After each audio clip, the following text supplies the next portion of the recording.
दोस्तों नमस्कार, आप सभी का स्वागत है माइक्रो इरिगेशन यूट्यूब चैनल में। मैं हूं आपका अपना दोस्त प्रप ब्रीफिंग। आज की वीडियो में बात करेंगे हम लोग खेती में इस्तेमाल होने वाले पंप के बारे में। दोस्तों जैसा आपको पता है खेती के लिए सबसे जरूरी चीज़ है पानी, और पानी चाहे ज़मीन से निकालना हो या किसी वाटर टैंक से उठाना हो, उसके लिए सबसे जरूरी होती है मोटर या पंप। इस वीडियो में हम लोग आपको पंप और मोटर के बारे में टेक्निकल जो चीज़ें जरूरी होती हैं आपके जानने के लिए, उसको सरल भाषा में आपको बताएंगे।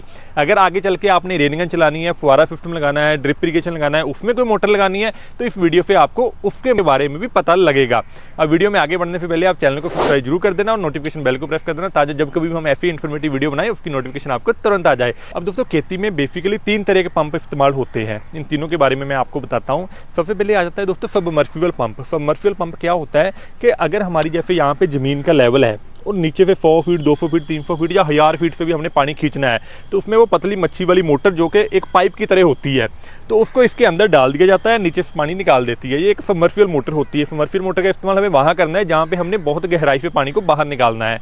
दूसरे नंबर पे आ जाती है दोस्तों मोनोब्लॉक मोटर। मोनोब्लॉक मोटर 2 तरह की होती हैं। एक मोनोब्लॉक टुल्लू पंप जो नॉर्मल मोनोब्लॉक होती है, एक मोनोब्लॉक होता है सेंट्रीफ्यूगल पंप। जो सेंट्रीफ्यूगल पंप होते हैं मोनोब्लॉक, वो हाई हेड वाले होते हैं।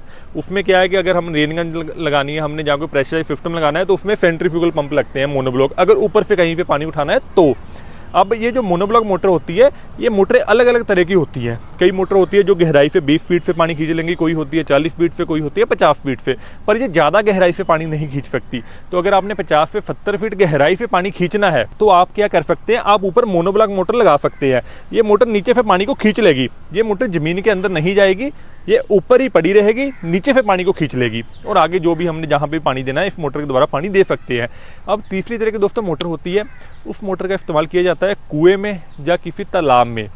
ये होती है horizontal open well submersible motor. दिखने में ये मोनोब्लॉक मोटर की तरह होगी, पर इसको क्या है, पानी के अंदर डुबो सकते हैं। ये जो पिछली मोटर थी मोनोब्लॉक, इसको पानी में नहीं डुबो सकते। जो ओपन वेल सबमर्सिबल होती है उसको पानी के अंदर डुबो सकते हैं। तो उस मोटर का इस्तेमाल हमने करना है, हमने कहीं नहर से पानी उठाना है, नहर से पानी उठाना है तो हम मोनोब्लॉक भी लगा सकते हैं और ओपन वेल सबमर्सिबल भी लगा सकते हैं। जहाँ हमने कुएं से पानी उठाना है, जहाँ किसी तालाब से पानी उठाना है, और हम चाहते हैं कि मोटर को बाहर ना रखें, बारिश के पानी से ख़राब ना हो, इसको एक बार पानी के अंदर ही डाल देते हैं ताकि जो झंझट खत्म, सीधा पानी खींचती रहे मोटर। तो वहाँ पे हम लोग ओपन वेल सबमर्सिबल मोटर का इस्तेमाल कर सकते हैं। अब जब भी आपने ओपन वेल सबमर्सिबल जहाँ फिर मोनोब्लॉक मोटर लगानी हो, तो इस बात का आप ध्यान रखना कि मोनोब्लॉक को बाहर, अगर हम बाहर लगाते हैं ज़मीन पे, तो उसको शेल्टर देना पड़ेगा, ढकना पड़ेगा किसी चीज़ से, नहीं तो वो बारिश के पानी से ख़राब हो सकती है। पर वहीं अगर दूसरी मोटर ओपन वेल सबमर्सिबल है तो इसको पानी के अंदर डाल देना है। पानी के अंदर डालने की वजह से इसको कुछ भी दिक्कत नहीं आएगी, क्योंकि ये बनी ही होती है पानी के अंदर डालने के लिए। अब भाइयों, जब भी आपने मोटर सेलेक्ट करनी है तो आपने क्या करना है, मोटर का हेड और डिस्चार्ज जरूर देखना है। आजकल हो क्या रहा है दोस्तों, आपको पता ही है कि पानी का लेवल दिनों दिन नीचे जाता जा रहा है। मैं पंजाब से हूँ, तो ये होशियारपुर का रहने वाला हूँ। हमारी यहाँ पे 2 बेल्ट हैं। एक बेल्ट ऐसी है कि जिसमें कि पानी 1000 फीट नीचे जा चुका है, और दूसरी बेल्ट ऐसी है कि जिसमें 40, 50, 70 फीट तक पानी मिल जाता है। तो ये दोनों बेल्टों में अलग अलग तरह की मोटरें लगती हैं। तो इसी के हिसाब से मैं आपको समझाता हूँ। अब मान लीजिए कि आपके यहाँ पे पानी है इस वक्त 200 फीट के ऊपर, और आप बोरिंग करवा रहे हैं, और यहाँ पे मोटर लगेगी सबमर्सिबल, और हमने बोरिंग करवा दी 400 फीट। ये हमारा टोटल 400 फीट बोर हो गया दोस्तों। अब पानी 200 फीट पे आ गया, तो अभी हम जिस भी बंदे से मोटर लगवा रहे हैं वो क्या करेगा कि वो हमारी मोटर डाल देगा 200 फीट के ऊपर, क्योंकि यहाँ पे पानी आ चुका है, तो मोटर यहीं से पानी खींच के आगे हमें दे देगी। पर बोरिंग होगी हमारी 400 फीट।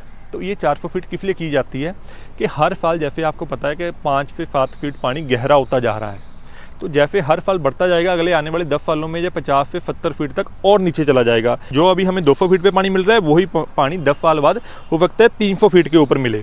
तो बोरिंग हमेशा ज़्यादा करवानी है, और जो हमें मोटर डालनी है इसमें, अब ये जो मोटर हम लोग डाल रहे हैं, अब यहीं पे मैं आपको एक कैलकुलेशन बताता हूँ हेड और डिस्चार्ज की। तो आपको वो पहले सरल भाषा में इधर समझा देता हूँ। अब मान लीजिए कि यहाँ पे एक 10 मंजिल की बिल्डिंग है। इस 10 मंजिल की बिल्डिंग के ऊपर टैंक पड़ा हुआ है 10,000 लीटर का। नीचे ग्राउंड लेवल पे पानी है, मुझे यहाँ से पानी उठा के इस टैंक में भरना है, और वो पानी 1 घंटे में 10,000 लीटर भर जाए। टोटल 10 मंजिल की हाइट है 100 फीट की। तो मैं मोटर कौन सी सिलेक्ट करूंगा, जिसका के हेड हो 100 फीट और डिस्चार्ज आता हो 1 घंटे में 10,000 लीटर। अब यहाँ पे मोटर का नीचे से ऊपर तक पानी लेके जाने की क्षमता, ये हुआ दोस्तों हेड। जो मोटर नीचे से ऊपर तक पानी पहुँचा देगी टैंक में, ये उसका हेड है। हेड हमें चाहिए 100 फीट। कि इसमें मतलब इतनी पावर चाहिए कि ये 100 फीट तक पानी पहुंचा सके। और जो 10,000 लीटर का टैंक है, इसको 1 घंटे में भरना हो तो ये हो गया डिस्चार्ज। तो हमें मोटर लेनी होगी जिसका हेड होना चाहिए 100 फीट और जिसका डिस्चार्ज होना चाहिए 10,000 लीटर प्रति घंटा, क्योंकि वो 10,000 लीटर का टैंक हमें 1 घंटे में भरना है। अब यहाँ पे जैसे आप मोटर सेलेक्ट करोगे तो यहाँ पे हो सकता है कुछ बैंड आए, कुछ टी आए पानी को चढ़ाने के लिए, तो यहाँ पे जो हेड होगा वो कुछ लॉस होगा। मैं बहुत ज़्यादा टेक्निकल में जाके आपको नहीं समझाऊंगा कि ये कैसे लॉस होता है, बस एक जनरल आपको ओवरऑल सिनेरियो दूंगा कि कैसे होता है। अब अगर ये बैंड आ रहे हैं, टी आ रही है, कहीं मोड़ आ रहे हैं, तो वहाँ पे हेड लॉस होगा, तो हमें 100 की बजाय 120 फीट लेना पड़ेगा। तो थोड़ा सा फालतू लेके चलना है दोस्तों। तो ये हेड हो गया जो नीचे से ऊपर तक पानी जाएगा और वो डिस्चार्ज हो गया। अब ऐसे ही होता है कि जहाँ पे जो हम सबमर्सिबल मोटर डाल रहे हैं, तो होता क्या है कि हमने 200 फीट गहरी मोटर डाल दी, बट इस मोटर का जो हेड हमें लेना है वो तकरीबन लेना है जितनी हमारी बोरिंग हो चुकी होगी। अगर हमारी 400 फीट की बोरिंग है तो 400 फीट के आसपास पंप का हमें हेड लेना है। बहुत जगह आप किसान भाई इस बात को समझेंगे, क्या होता है कि हमारी जो मोटरें ना बहुत पानी दे रही हैं, 3 इंची 4 इंची का पानी भर भर के आ रहा है, और आगे हम लोग रेन गन या कोई भी प्रेशराइज सिस्टम लगा देते हैं, तो देखते हैं कि यार वो चल नहीं रहा, रेन गन पानी मार रही है 10 फीट 20 फीट सिर्फ, पर हमारी मोटर का तो पानी इतना ज़्यादा होता है। तो वो क्यों होता है उसके बारे में बताता हूँ आपको। अब मान लीजिए मोटर हमने लगा दी यहाँ पे 200 फीट पे, मोटर का टोटल हेड है सिर्फ 200 फीट और 200 फीट गहराई पे वो चल रही है। तो जो 200 फीट का उसका हेड था वो तो दोस्तों यहाँ पे आते आते ही ख़त्म हो गया। तो अब रेन गन जो होती है, रेन गन को चलाने के लिए अलग हेड चाहिए होता है, वो बताता हूँ आइए यहाँ पे। अब मान लीजिए पीछे मैं 2 इंची की रेन गन का चार्ट आपको दिखा रहा हूँ। आप देखेंगे कि ये 2 इंची की रेन गन 4 kg प्रेशर के ऊपर तकरीबन 250 फीट दूर पानी फेंकती है। तो जो रेन गन के लिए जो 4 kg का प्रेशर लिखा हुआ है, इसका क्या मतलब है, 1 kg equal to 10 metre head. तो ये 1 kg में 10 मीटर का हेड होता है। अब रेन गन के लिए यहाँ पे लिख दिया है 2 kg 3 kg 4 kg प्रेशर, तो ये 4 kg का मतलब हो गया 40 मीटर हेड। अब हमारी मोटर चल रही थी यहाँ पे 200 फीट गहरी, 200 फीट का मतलब हो गया 60 मीटर। तो हमारी मोटर का हेड था 60 मीटर, तो वो मोटर का हेड तो यहाँ आते आते ही ख़त्म हो गया। यहाँ पे हमें पानी पूरा भर के मिल रहा है, पर हमें यहाँ से मोटर का हेड 40 मीटर और चाहिए रेन गन को चलाने के लिए। तो अगर वो मोटर का हेड इतना नहीं होगा तो रेन गन आगे नहीं चलेगी।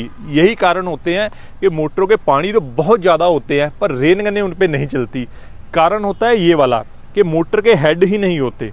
तो हमें जब भी मोटर डलवानी है दोस्तों, हमें यहाँ से फालतू हेड की मोटर डलवानी है, ताकि कल के अगर मोटर को हम लोग गहरा करते हैं या फिर कोई प्रेशराइज सिस्टम चलाते हैं, रेन गन हो गई या फुहारा सिस्टम हो गया, तो उसके लिए जो हमें हेड चाहिए वो हेड बचा होना चाहिए। अब इसमें एक बात का आपने और ध्यान रखना है दोस्तों। मान लीजिए आज के टाइम में हमने मोटर तो ले ली, जैसे ये 200 फीट पे चल रही है, हमने ले ली 400 फीट हेड है मोटर का, और यहाँ पे हमारा पानी इस समय आ रहा है 70,000 लीटर। अगर ये 200 फीट के ऊपर मोटर 70,000 लीटर पानी दे रही है, तो एक बात का ध्यान रखना, अगर इसी मोटर को हम लोग 400 फीट कर देंगे, तो ये एक आइडिया बता रहा हूँ, पक्का नहीं है, तो अगर 400 फीट करेंगे तो वो तकरीबन 35,000 या 40,000 लीटर के आसपास पानी रह जाएगा।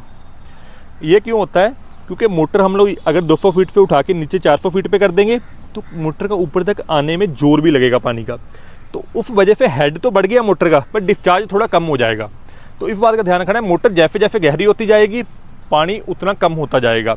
तो जब भी आपने फुहारा लगाना है जहाँ फिर रेन गन लगानी है, ये देखना है कि हमें उसका आगे पानी कितना चाहिए। जैसे अभी फॉर एग्जाम्पल आप ये 2 इंची की रेन गन देख रहे हैं कि 4 kg प्रेशर के ऊपर ये 250 फीट पानी मारेगी। अब अगली तरफ लिखा हुआ है कि ये 1 घंटे में पानी कितना निकाल देगी।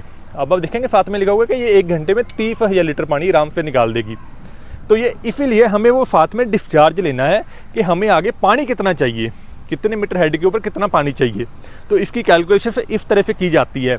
आपके लिए एक सिंपल मेथड ये भी है कि जब भी आपने मोटर लगानी है दुकानदार के पास जाइए, उससे पंप का एक बुकलेट मांगिए।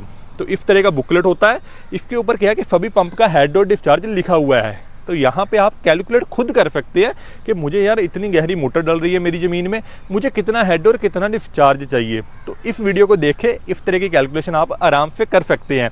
मैं उम्मीद करूंगा आपको इस वीडियो से अच्छी जानकारी मिली होगी। अगर अच्छी जानकारी मिली है तो दूसरे किसान भाइयों के साथ वीडियो को शेयर कीजिए। ये वीडियो देखने के लिए आप सभी लोगों का बहुत बहुत धन्यवाद। सभी को नमस्कार।